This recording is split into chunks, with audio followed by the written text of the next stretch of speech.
Miegamai pirmiausia reikėtų didesnį dėmesį skirti čiužiniui, o ne lovai. Šiuo metu rinkoje pasiūla čiužinių yra labai didelė, todėl renkantis čiužinį labai svarbu atkreipti dėmesį į medžiagas ir technologijas, iš ko jisai yra pagamintas. Čiužiniai yra gaminami iš elastinių putų, viskoelasto, spiruokliniai čiužiniai bei lateksiniai. Renkantis čiužinį reikia atkreipti dėmesį, jeigu elastinių putų čiužinys, kad jisai būtų kuo didesnio tankio, tada šis čiužinys bus ilgamžiškesnis, pralaidesnis orui ir patvaresnis. Viskolastiniai čiužiniai reaguoja į žmogaus kūno temperatūrą, todėl jie prisitaiko prie žmogaus, idealiai atkartoja jo kūno linijas. Tačiau šie čiužiniai yra šiltesni ir jie nelabai rekomenduojami gausiai prakaituojantiems žmonėms. Spiruoklinių čiužinių pasirinkimas taipogi platus nuo standartinių spiruoklių, multispiruoklių ir mikrospiruoklių. Geram miegui salonuose mes žmonėms siūlom talalai latekso čiužiniai.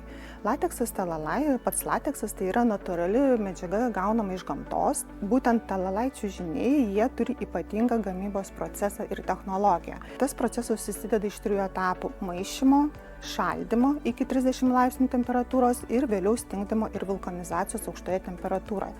Dėka šito proceso šitame latekse susidaro akytos atviros poros, todėl šie čiužiniai tampa visiškai pralaidūs orui ir kvėpuoja.